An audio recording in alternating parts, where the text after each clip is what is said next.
Atomic habits. The first law. Make it obvious. 4. The man who didn't look right. The psychologist Gary Klein once told me a story about a woman who attended a family gathering. She had spent years working as a paramedic and upon arriving at the event, took one look at her father-in-law and got very concerned.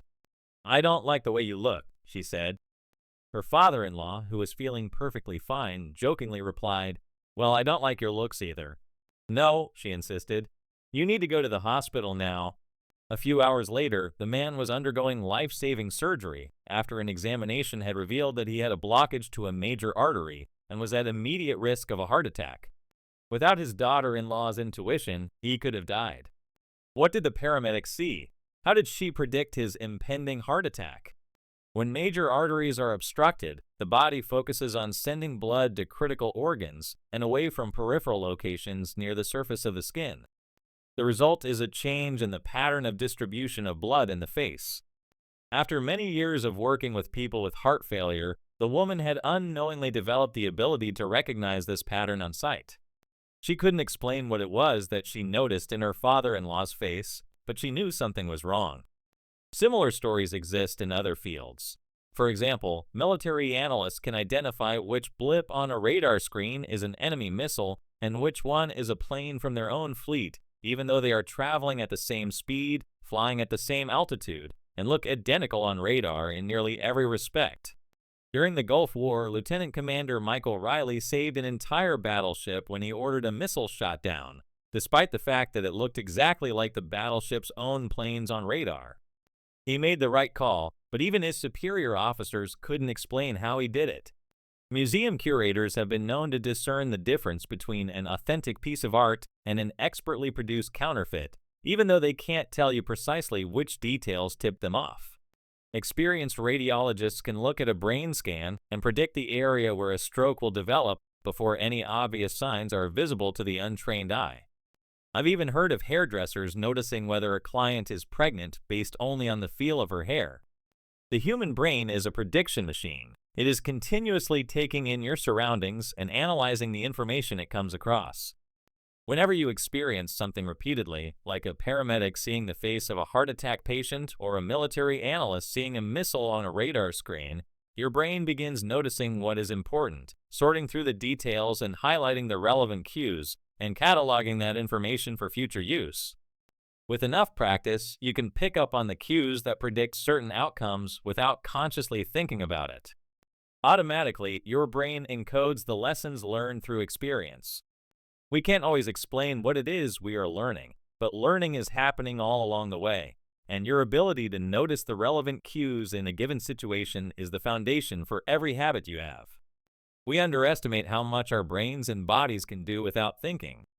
You do not tell your hair to grow, your heart to pump, your lungs to breathe, or your stomach to digest.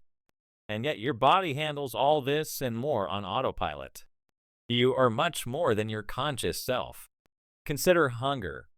How do you know when you're hungry? You don't necessarily have to see a cookie on the counter to realize that it is time to eat. Appetite and hunger are governed non-consciously. Your body has a variety of feedback loops that gradually alert you when it is time to eat again, and that track what is going on around you and within you.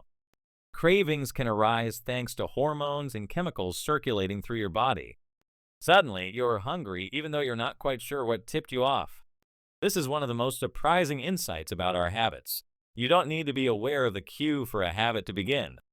You can notice an opportunity and take action without dedicating conscious attention to it. This is what makes habits useful. It's also what makes them dangerous. As habits form, your actions come under the direction of your automatic and non-conscious mind. You fall into old patterns before you realize what's happening. Unless someone points it out, you may not notice that you cover your mouth with your hand whenever you laugh, that you apologize before asking a question, or that you have a habit of finishing other people's sentences. And the more you repeat these patterns, the less likely you become to question what you're doing and why you're doing it.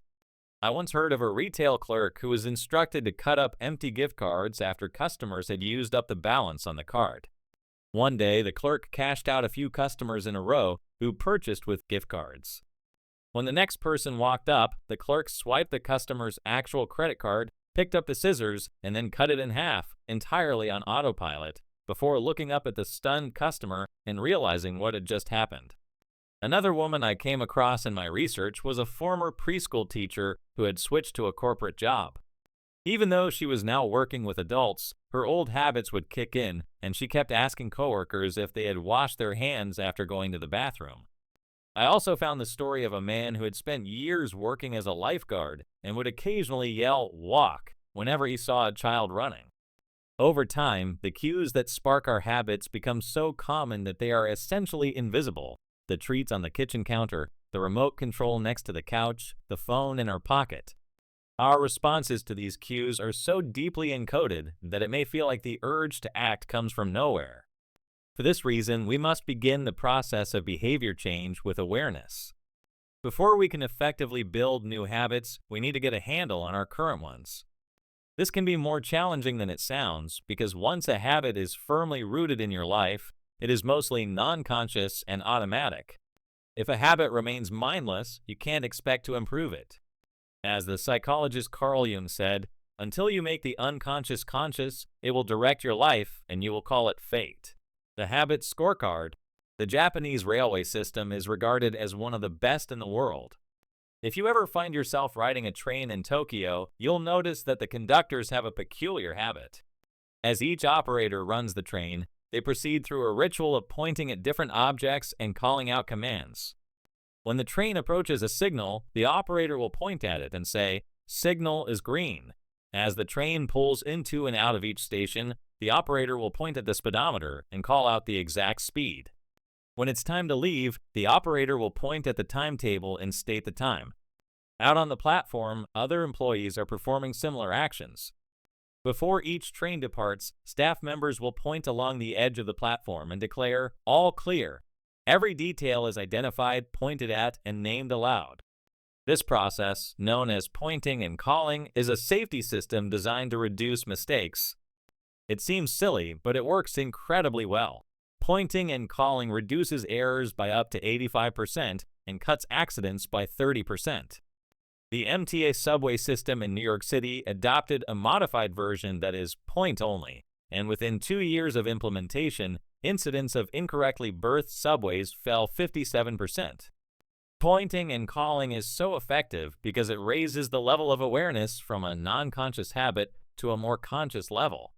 Because the train operators must use their eyes, hands, mouth, and ears, they are more likely to notice problems before something goes wrong. My wife does something similar.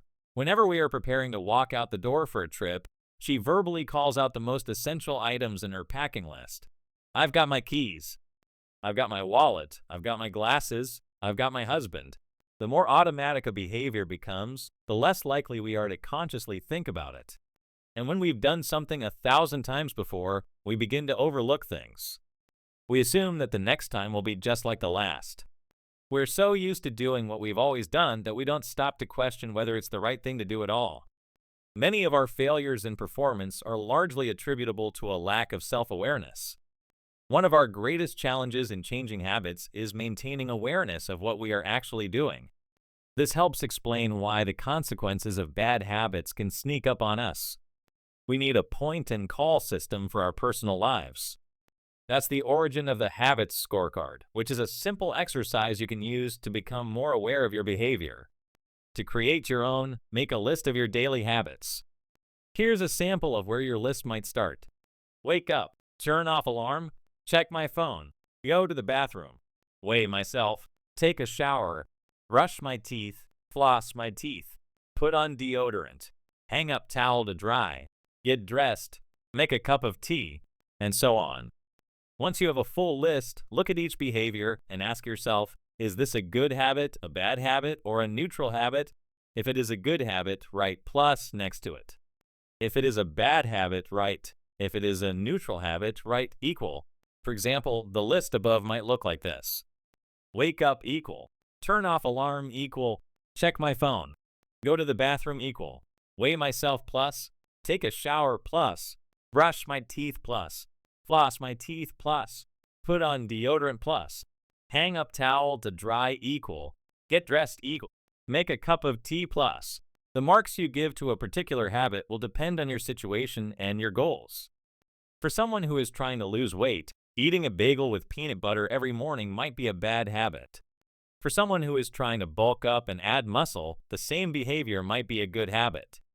It all depends on what you're working toward. Scoring your habits can be a bit more complex for another reason as well. The labels good habit and bad habit are slightly inaccurate. There are no good habits or bad habits. There are only effective habits, habits that are effective at solving problems. All habits serve you in some way, even the bad ones, which is why you repeat them. For this exercise, categorize your habits by how they will benefit you in the long run. Generally speaking, good habits will have net positive outcomes, while bad habits have net negative outcomes. Smoking a cigarette may reduce stress right now, that's how it's serving you, but it's not a healthy long-term behavior. If you're still having trouble determining how to rate a particular habit, here is a question I like to use. Does this behavior help me become the type of person I wish to be? Does this habit cast a vote for or against my desired identity? Habits that reinforce your desired identity are usually good. Habits that conflict with your desired identity are usually bad. As you create your habit scorecard, there is no need to change anything at first. The goal is to simply notice what is actually going on. Observe your thoughts and actions without judgment or internal criticism. Don't blame yourself for your faults. Don't praise yourself for your successes. If you eat a chocolate bar every morning, acknowledge it almost as if you were watching someone else. Oh, how interesting that they would do such a thing. If you binge eat, simply notice that you are eating more calories than you should. If you waste time online, notice that you are spending your life in a way that you do not want to. The first step to changing bad habits is to be on the lookout for them. If you feel like you need extra help, then you can try pointing and calling in your own life. Say out loud the action that you are thinking of taking and what the outcome will be.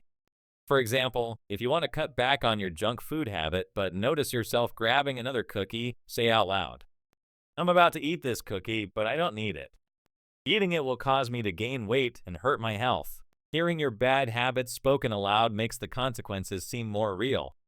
It adds weight to the action rather than letting yourself mindlessly slip into an old routine. This approach is useful even if you're simply trying to remember a task on your to-do list. Just saying out loud, "Tomorrow I need to go to the post office after lunch," increases the odds that you'll actually do it. You're getting yourself to acknowledge the need for action, and that can make all the difference. Chapter summary. With enough practice, your brain will pick up on the cues that predict certain outcomes without consciously thinking about it. Once our habits become automatic, we stop paying attention to what we are doing. The process of behavior change always starts with awareness. You need to be aware of your habits before you can change them.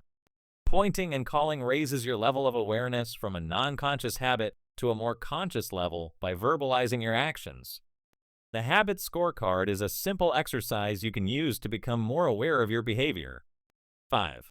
The best way to start a new habit. In 2001, researchers in Great Britain began working with 248 people to build better exercise habits over the course of 2 weeks. The subjects were divided into 3 groups. The first group was the control group.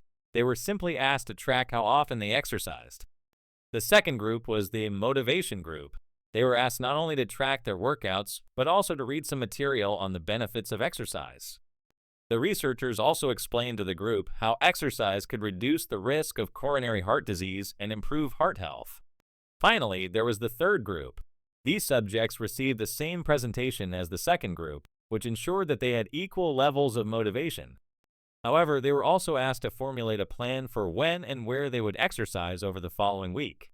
Specifically, each member of the third group completed the following sentence: "During the next week, I will partake in at least 20 minutes of vigorous exercise on day at time and place." In the first and second groups, 35 to 38% of people exercised at least once per week. Interestingly, the motivational presentation given to the second group seemed to have no meaningful impact on behavior. But 91% of the third group exercised at least once per week, more than double the normal rate. The sentence they filled out is what researchers refer to as an implementation intention, which is a plan you make beforehand about when and where to act. That is, how you intend to implement a particular habit. The cues that can trigger a habit come in a wide range of forms: the feel of your phone buzzing in your pocket, the smell of chocolate chip cookies, the sound of ambulance sirens, but the two most common cues are time and location. Implementation intentions leverage both of these cues. Broadly speaking, the format for creating an implementation intention is: when situation X arises, I will perform response Y. Hundreds of studies have shown that implementation intentions are effective for sticking to our goals, whether it's writing down the exact time and date of when you will get a flu shot or recording the time of your colonoscopy appointment. They increase the odds that people will stick with habits like recycling, studying, going to sleep early, and stopping smoking. Researchers have even found that voter turnout increases when people are forced to create implementation intentions by answering questions like, "What route are you taking to the polling station? At what time are you planning to go? What bus will get you there?" Other successful government programs have prompted citizens to make a clear plan to send taxes in on time, or provided directions on when and where to pay late traffic bills. The punchline is clear: people who make a specific plan for when and where they will perform a new habit are more likely to follow through. Too many people try to change their habits without these basic details figured out. We tell ourselves, "I'm going to eat healthier," or "I'm going to write more," but we never say when and where these habits are going to happen. We leave it up to chance and hope that we will just remember to do it or feel motivated at the right time. An implementation intention sweeps away foggy notions like, "I want to work out more," or "I want to be more productive," or "I should vote," and transforms them into a concrete plan of action. Many people think they lack motivation when what they really lack is clarity. It is not always obvious when and where to take action. Some people spend their entire lives waiting for the time to be right to make an improvement. Once an implementation intention has been set, you don't have to wait for inspiration to strike. Do I write a chapter today or not? Do I meditate this morning or at lunch? When the moment of action occurs, there is no need to make a decision. Simply follow your predetermined plan. The simple way to apply this strategy to your habits is to fill out this sentence: I will behavior at time in location. Meditation: I will meditate for 1 minute at 7 a.m. in my kitchen. Studying: I will study Spanish for 20 minutes at 6 p.m. in my bedroom. Exercise: I will exercise for 1 hour at 5 p.m. in my local gym. Marriage: I will make my partner a cup of tea at 8 a.m. in the kitchen. If you aren't sure when to start your habit, try the first day of the week, month, or year. People are more likely to take action at those times because hope is usually higher. If we have hope, we have a reason to take action. A fresh start feels motivating. There is another benefit to implementation intentions. Being specific about what you want and how you will achieve it helps you say no to things that derail progress, distract your attention, and pull you off course. We often say yes to little requests because we are not clear enough about what we need to be doing instead. When your dreams are vague, it's easy to rationalize little exceptions all day long and never get around to the specific things you need to do to succeed. Give your habits a time and a space to live in the world. The goal is to make the time and location so obvious that, with enough repetition, you get an urge to do the right thing at the right time, even if you can't say why. As the writer Jason Zweig noted, obviously you're never going to just work out without conscious thought. But like a dog salivating at a bell, maybe you start to get antsy around the time of day you normally work out. There are many ways to use implementation intentions in your life and work. My favorite approach is one I learned from Stanford professor B.J. Fogg, and it is a strategy I refer to as habit stacking. Habit stacking, a simple plan to overhaul your habits. The French philosopher Denis Diderot lived nearly his entire life in poverty, but that all changed one day in 1765. Diderot's daughter was about to be married, and he could not afford to pay for the wedding. Despite his lack of wealth, Diderot was well known for his role as the co-founder and writer of Encyclopedia, one of the most comprehensive encyclopedias of the time. When Catherine the Great, the Empress of Russia, heard of Diderot's financial troubles, her heart went out to him. She was a book lover and greatly enjoyed his encyclopedia. She offered to buy Diderot's personal library for £1,000, more than $150,000 today. Suddenly, Diderot had money to spare. With his new wealth, he not only paid for the wedding, but also acquired a scarlet robe for himself. Diderot's scarlet robe was beautiful, so beautiful, in fact, that he immediately noticed how out of place it seemed when surrounded by his more common possessions. He wrote that there was no more coordination, no more unity, no more beauty between his elegant robe and the rest of his stuff. Diderot soon felt the urge to upgrade his possessions.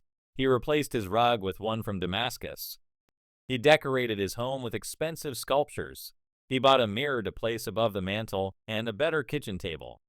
He tossed aside his old straw chair for a leather one. Like falling dominoes, one purchase led to the next. Diderot's behavior is not uncommon. In fact, the tendency for one purchase to lead to another one has a name: the Diderot effect. The Diderot effect states that obtaining a new possession often creates a spiral of consumption that leads to additional purchases. You can spot this pattern everywhere. You buy a dress and have to get new shoes and earrings to match. You buy a couch and suddenly question the layout of your entire living room. You buy a toy for your child and soon find yourself purchasing all of the accessories that go with it. It's a chain reaction of purchases. Many human behaviors follow this cycle. You often decide what to do next based on what you have just finished doing. Going to the bathroom leads to washing and drying your hands, which reminds you that you need to put the dirty towels in the laundry, so you add laundry detergent to the shopping list, and so on. No behavior happens in isolation. Each action becomes a cue that triggers the next behavior. Why is this important? When it comes to building new habits, you can use the connectedness of behavior to your advantage. One of the best ways to build a new habit is to identify a current habit you already do each day and then stack your new behavior on top. This is called habit stacking. Habit stacking is a special form of an implementation intention. Rather than pairing your new habit with a particular time and location, you pair it with a current habit. This method, which was created by B.J. Fogg as part of his Tiny Habits program, can be used to design an obvious cue for nearly any habit. The habit stacking formula is: after current habit, I will a new habit. For example, meditation. After I pour my cup of coffee each morning, I will meditate for 1 minute. Exercise. After I take off my work shoes, I will immediately change into my workout clothes. Gratitude. After I sit down to dinner, I will say one thing I'm grateful for that happened today. Marriage. After I get into bed at night, I will give my partner a kiss. Safety. After I put on my running shoes, I will text a friend or family member where I am running and how long it will take. The key is to tie your desired behavior into something you already do each day. Once you have mastered this basic structure, you can begin to create larger stacks by chaining small habits together. This allows you to take advantage of the natural momentum that comes from one behavior leading into the next, a positive version of the Diderot effect. Your morning routine habit stack might look like this.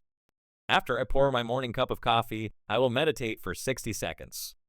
After I meditate for 60 seconds, I will write my to-do list for the day. After I write my to-do list for the day, I will immediately begin my first task. Or consider this habit stack in the evening. After I finish eating dinner, I will put my plate directly into the dishwasher. After I put my dishes away, I will immediately wipe down the counter. After I wipe down the counter, I will set out my coffee mug for tomorrow morning. You can also insert new behaviors into the middle of your current routines. For example, you may already have a morning routine that looks like this: wake up greater than make my bed greater than take a shower. Let's say you want to develop the habit of reading more each night. You can expand your habit stack and try something like wake up greater than make my bed greater than place a book on my pillow greater than take a shower. Now, when you climb into bed each night, a book will be sitting there waiting for you to enjoy. Overall, habit stacking allows you to create a set of simple rules that guide your future behavior. It's like you always have a game plan for which action should come next. Once you get comfortable with this approach, you can develop general habit stacks to guide you whenever the situation is appropriate. Exercise. When I see a set of stairs, I will take them instead of using the elevator. Social skills. When I walk into a party, I will introduce myself to someone I don't know yet. Finances. When I want to buy something over $100, I will wait 24 hours before purchasing. Healthy eating. When I serve myself a meal, I will always put veggies on my plate first. Minimalism. When I buy a new item, I will give something away. One in, one out. Mood. When the phone rings, I will take one deep breath and smile before answering. Forgetfulness. When I leave a public place, I will check the table and chairs to make sure I don't leave anything behind. No matter how you use this strategy, the secret to creating a successful habit stack is selecting the right cue to kick things off. Unlike an implementation intention, which specifically states the time and location for a given behavior, habit stacking implicitly has the time and location built into it. When and where you choose to insert a habit into your daily routine can make a big difference. If you're trying to add meditation into your morning routine, but mornings are chaotic and your kids keep running into the room, then that may be the wrong place and time. Consider when you are most likely to be successful. Don't ask yourself to do a habit when you are likely to be occupied with something else. Your cue should also have the same frequency as your desired habit. If you want to do a habit every day, but you stack it on top of a habit that only happens on Mondays, that's not a good choice. One way to find the right trigger for your habit stack is by brainstorming a list of your current habits. You can use your habit scorecard from the last chapter as a starting point. Alternatively, you can create a list with 2 columns. In the first column, write down the habits you do each day without fail. For example, get out of bed, take a shower, brush your teeth, get dressed, brew a cup of coffee, eat breakfast, take the kids to school, start the workday, eat lunch, end the workday, change out of work clothes, sit down for dinner, turn off the lights, get into bed. Your list can be much longer, but you get the idea. In the second column, write down all of the things that happen to you each day without fail. For example, the sun rises. You get a text message. The song you are listening to ends. The sun sets. Armed with these 2 lists, you can begin searching for the best place to layer your new habit into your lifestyle. Habit stacking works best when the cue is highly specific and immediately actionable. Many people select cues that are too vague. I made this mistake myself. When I wanted to start a push-up habit, my habit stack was, when I take a break for lunch, I will do 10 push-ups. At first glance, this sounded reasonable. But soon, I realized the trigger was unclear. Would I do my push-ups before I ate lunch? After I ate lunch? Where would I do them? After a few inconsistent days, I changed my habit stack to, when I close my laptop for lunch, I will do 10 push-ups next to my desk. Ambiguity gone. Habits like read more or eat better are worthy causes, but these goals do not provide instruction on how and when to act. Be specific and clear. After I close the door, after I brush my teeth, after I sit down at the table. The specificity is important. The more tightly bound your new habit is to a specific cue, the better the odds are that you will notice when the time comes to act. The first law of behavior change is to make it obvious. Strategies like implementation intentions and habit stacking are among the most practical ways to create obvious cues for your habits and design a clear plan for when and where to take action. Chapter summary. The first law of behavior change is to make it obvious. The 2 most common cues are time and location. Creating an implementation intention is a strategy you can use to pair a new habit with a specific time and location. The implementation intention formula is, I will behavior at time in location. Habit stacking is a strategy you can use to pair a new habit with a current habit.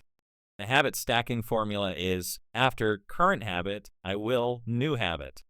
6. Motivation is overrated. Environment often matters more. Anne Thorndike, a primary care physician at Massachusetts General Hospital in Boston, had a crazy idea. She believed she could improve the eating habits of thousands of hospital staff and visitors without changing their willpower or motivation in the slightest way. In fact, she didn't plan on talking to them at all. Thorndike and her colleagues designed a 6-month study to alter the choice architecture of the hospital cafeteria. They started by changing how drinks were arranged in the room. Originally, the refrigerators located next to the cash registers in the cafeteria were filled with only soda. The researchers added water as an option to each one. Additionally, they placed baskets of bottled water next to the food stations throughout the room.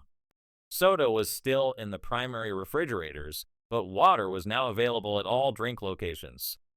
Over the next 3 months, the number of soda sales at the hospital dropped by 11.4%. Meanwhile, sales of bottled water increased by 25.8%. They made similar adjustments and saw similar results with the food in the cafeteria. Nobody had said a word to anyone eating there. People often choose products not because of what they are, but because of where they are. If I walk into the kitchen and see a plate of cookies on the counter, I'll pick up half a dozen and start eating, even if I hadn't been thinking about them beforehand and didn't necessarily feel hungry. If the communal table at the office is always filled with donuts and bagels, it's going to be hard not to grab one every now and then. Your habits change depending on the room you are in and the cues in front of you. Environment is the invisible hand that shapes human behavior. Despite our unique personalities, certain behaviors tend to arise again and again under certain environmental conditions. In church, people tend to talk in whispers. On a dark street, people act wary and guarded. In this way, the most common form of change is not internal, but external. We are changed by the world around us. Every habit is context-dependent.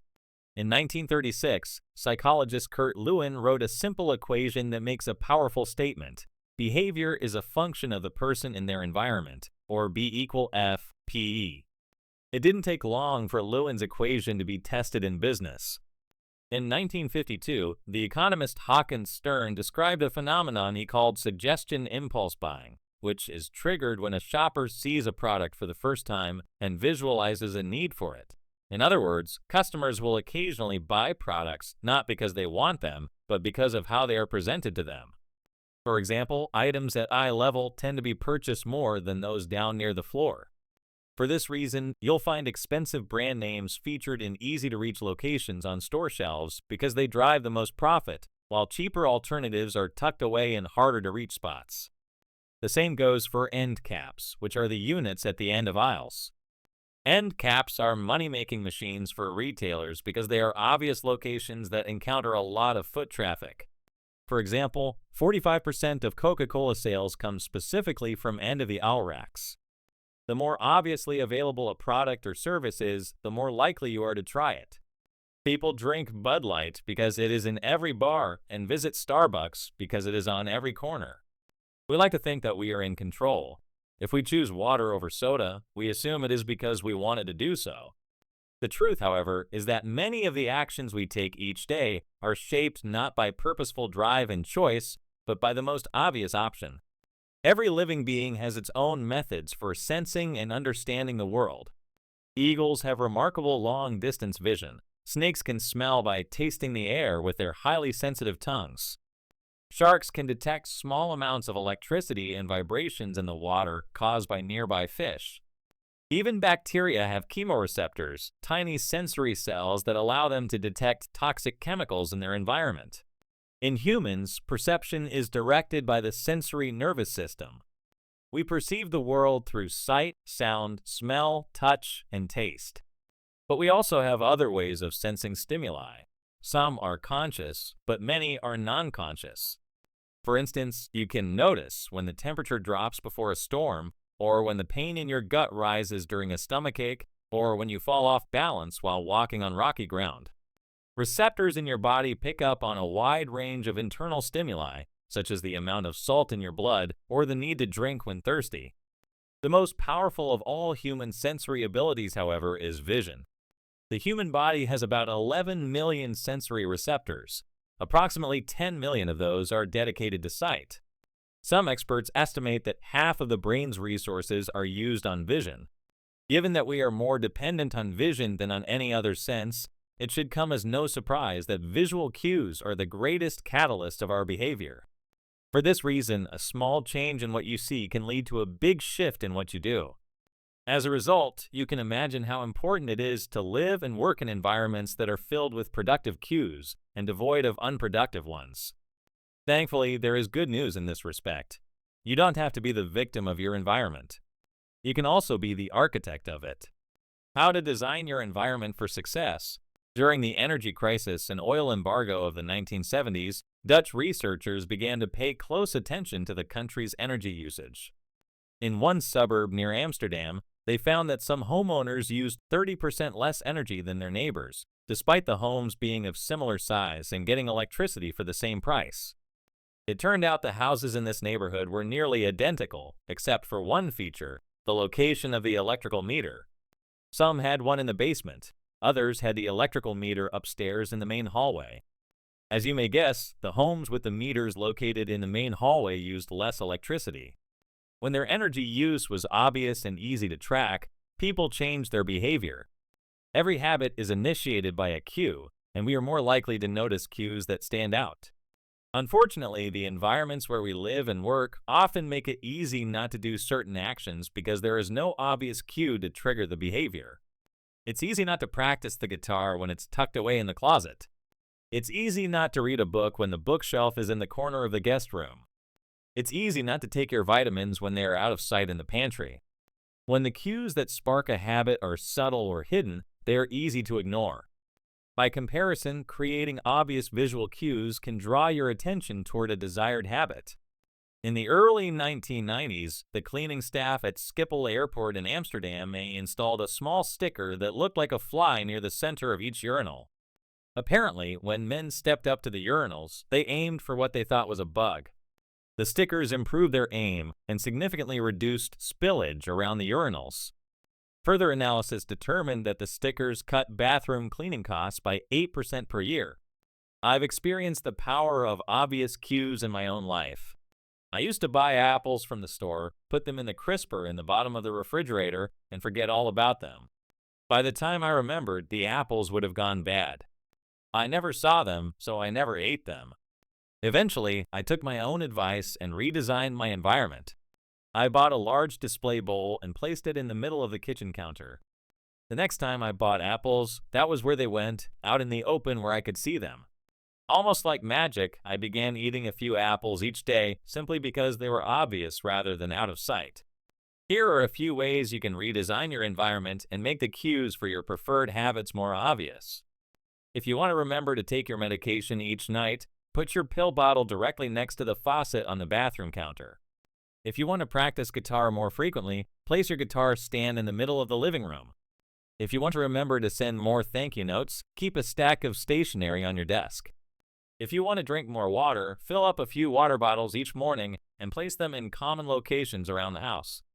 If you want to make a habit a big part of your life, make the cue a big part of your environment. The most persistent behaviors usually have multiple cues. Consider how many different ways a smoker could be prompted to pull out a cigarette, driving in the car, seeing a friend smoke, feeling stressed at work, and so on. The same strategy can be employed for good habits. By sprinkling triggers throughout your surroundings, you increase the odds that you'll think about your habit throughout the day. Make sure the best choice is the most obvious one. Making a better decision is easy and natural when the cues for good habits are right in front of you. Environment design is powerful not only because it influences how we engage with the world, but also because we rarely do it. Most people live in a world others have created for them. But you can alter the spaces where you live and work to increase your exposure to positive cues and reduce your exposure to negative ones. Environment design allows you to take back control and become the architect of your life. Be the designer of your world and not merely the consumer of it. The context is the cue.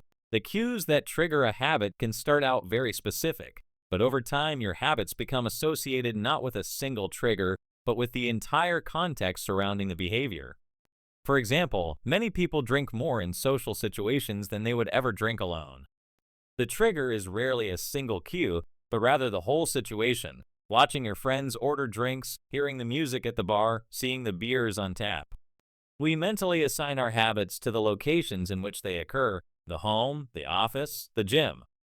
Each location develops a connection to certain habits and routines. You establish a particular relationship with the objects on your desk, the items on your kitchen counter, the things in your bedroom. Our behavior is not defined by the objects in the environment, but by our relationship to them. In fact, this is a useful way to think about the influence of the environment on your behavior. Stop thinking about your environment as filled with objects. Start thinking about it as filled with relationships. Think in terms of how you interact with the spaces around you. For one person, her couch is the place where she reads for an hour each night. For someone else, the couch is where he watches television and eats a bowl of ice cream after work. Different people can have different memories and thus different habits associated with the same place. The good news? You can train yourself to link a particular habit with a particular context. In one study, scientists instructed insomniacs to get into bed only when they were tired. If they couldn't fall asleep, they were told to sit in a different room until they became sleepy. Over time, subjects began to associate the context of their bed with the action of sleeping, and it became easier to quickly fall asleep when they climbed in bed. Their brains learned that sleeping, not browsing on their phones, not watching television, not staring at the clock, was the only action that happened in that room. The power of context also reveals an important strategy. Habits can be easier to change in a new environment. It helps to escape the subtle triggers and cues that nudge you toward your current habits. Go to a new place, a different coffee shop, a bench in the park, a corner of your room you seldom use, and create a new routine there. It is easier to associate a new habit with a new context than to build a new habit in the face of competing cues. It can be difficult to go to bed early if you watch television in your bedroom each night. It can be hard to study in the living room without getting distracted if that's where you always play video games. But when you step outside your normal environment, you leave your behavioral biases behind. You aren't battling old environmental cues, which allows new habits to form without interruption. Want to think more creatively? Move to a bigger room, a rooftop patio, or a building with expansive architecture. Take a break from the space where you do your daily work, which is also linked to your current thought patterns. Trying to eat healthier? It is likely that you shop on autopilot at your regular supermarket. Try a new grocery store. You may find it easier to avoid unhealthy food when your brain doesn't automatically know where it is located in the store. When you can't manage to get to an entirely new environment, redefine or rearrange your current one. Create a separate space for work, study, exercise, entertainment, and cooking. The mantra I find useful is one space, one use. When I started my career as an entrepreneur, I would often work from my couch or at the kitchen table. In the evenings, I found it very difficult to stop working. There was no clear division between the end of work time and the beginning of personal time. Was the kitchen table my office or the space where I ate meals? Was the couch where I relaxed or where I sent emails? Everything happened in the same place. A few years later, I could finally afford to move to a home with a separate room for my office. Suddenly, work was something that happened in here, and personal life was something that happened out there. It was easier for me to turn off the professional side of my brain when there was a clear dividing line between work life and home life. Each room had one primary use. The kitchen was for cooking. The office was for working. Whenever possible, avoid mixing the context of one habit with another. When you start mixing contexts, you'll start mixing habits, and the easier ones will usually win out.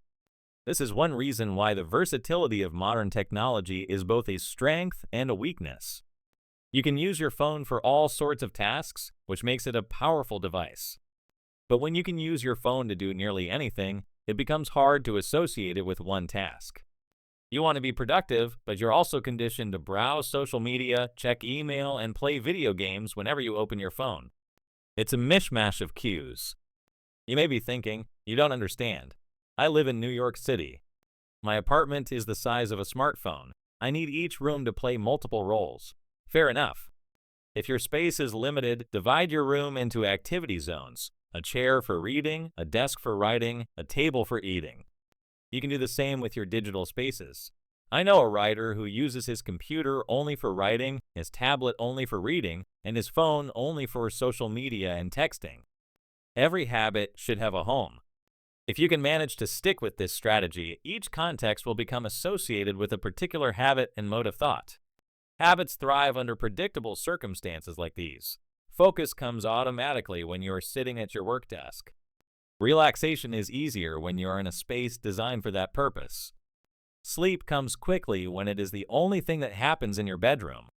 If you want behaviors that are stable and predictable, you need an environment that is stable and predictable. A stable environment where everything has a place and a purpose is an environment where habits can easily form. Chapter summary: small changes in context can lead to large changes in behavior over time. Every habit is initiated by a cue. We are more likely to notice cues that stand out. Make the cues of good habits obvious in your environment. Gradually, your habits become associated not with a single trigger, but with the entire context surrounding the behavior. The context becomes the cue. It is easier to build new habits in a new environment because you are not fighting against old cues. The secret to self-control. In 1971, as the Vietnam War was heading into its 16th year, Congressman Robert Steele from Connecticut and Morgan Murphy from Illinois made a discovery that stunned the American public. While visiting the troops, they learned that over 15% of U.S. soldiers stationed there were heroin addicts.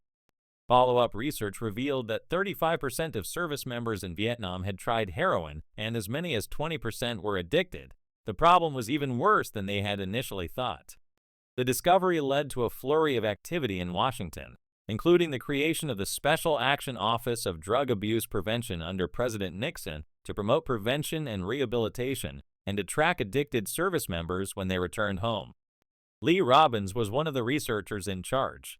In a finding that completely upended the accepted beliefs about addiction, Robbins found that when soldiers who had been heroin users returned home, only 5% of them became re-addicted within a year, and just 12% relapsed within 3 years.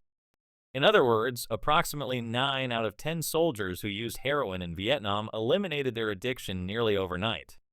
This finding contradicted the prevailing view at the time, which considered heroin addiction to be a permanent and irreversible condition.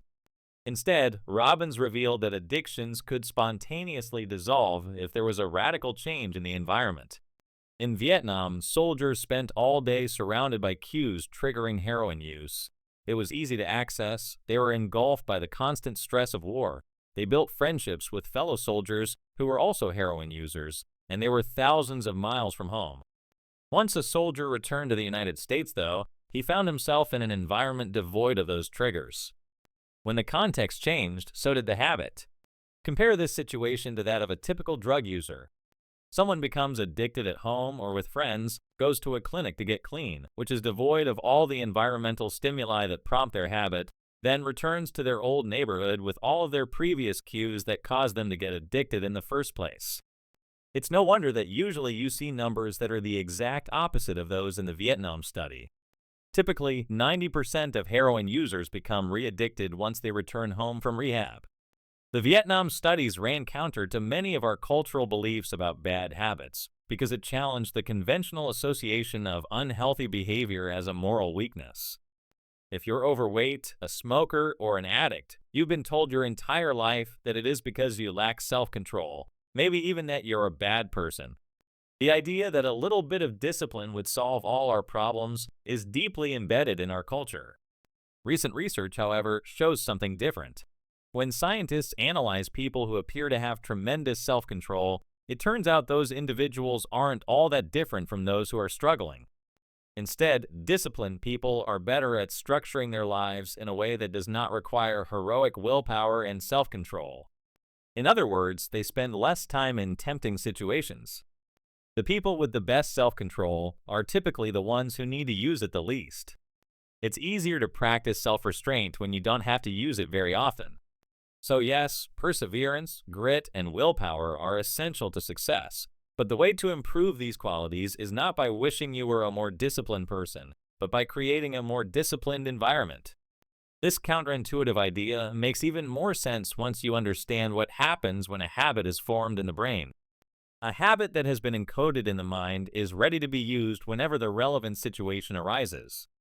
When Patty Olwell, a therapist from Austin, Texas, started smoking, she would often light up while riding horses with a friend.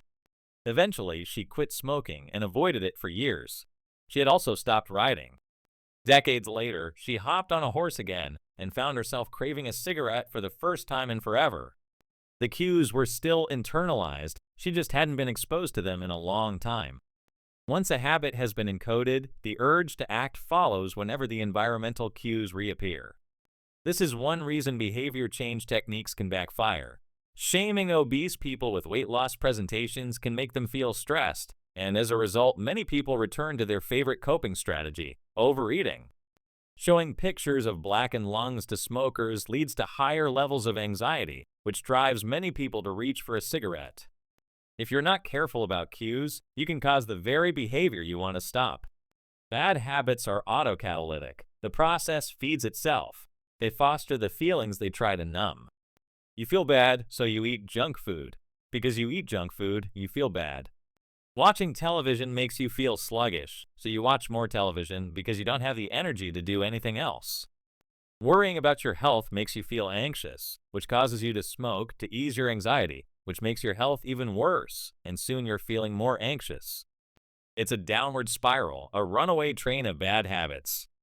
Researchers refer to this phenomenon as cue-induced wanting. An external trigger causes a compulsive craving to repeat a bad habit. Once you notice something, you begin to want it.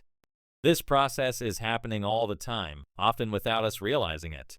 Scientists have found that showing addicts a picture of cocaine for just 33 milliseconds stimulates the reward pathway in the brain and sparks desire. This speed is too fast for the brain to consciously register. The addicts couldn't even tell you what they had seen, but they craved the drug all the same. Here's the punchline. You can break a habit, but you're unlikely to forget it. Once the mental grooves of habit have been carved into your brain, they are nearly impossible to remove entirely, even if they go unused for quite a while. And that means that simply resisting temptation is an ineffective strategy. It is hard to maintain a Zen attitude in a life filled with interruptions. It takes too much energy. In the short run, you can choose to overpower temptation. In the long run, we become a product of the environment that we live in. To put it bluntly, I have never seen someone consistently stick to positive habits in a negative environment. To break a bad habit, it's effective to cut off its cues at the source. Here are some simple strategies you can use. If you can't seem to get any work done, leave your phone in another room for a few hours. If social media triggers feelings of inadequacy or envy, stop following accounts that evoke those emotions. If you're wasting too much time watching TV, move the TV out of your bedroom. If you're spending too much on electronics, stop reading reviews of the latest tech. If you're playing too many video games, unplug the console and store it in a closet after each use. This approach is the inverse of the first law of behavior change, which is to make good habits obvious. By making bad habits invisible, you can remove their triggers, which often makes the habit fade away. Simple changes like this can be surprisingly effective. Self-control is not a long-term strategy, it's a short-term solution. While you can resist temptation a few times, it's hard to do so every time. Instead of relying on willpower to do the right thing, you should focus on optimizing your environment. This is the secret to lasting self-control. Make good habits obvious and bad habits invisible. Chapter Summary. Invert the first law of behavior change by making bad habits invisible. Once a habit is formed, it's unlikely to be forgotten. People with high self-control spend less time in tempting situations. The most practical way to break a bad habit is to reduce exposure to its cues. Self-control is a short-term strategy. Long-term success comes from optimizing your environment. How to create a good habit. First law, make it obvious. Use a habit scorecard, implementation intentions, habit stacking, and design your environment. Second law, make it attractive. Third law, make it easy. Fourth law, make it satisfying. How to break a bad habit. Inversion of the first law, make it invisible. Reduce exposure to the cues of your bad habits. Inversion of the second law, make it unattractive.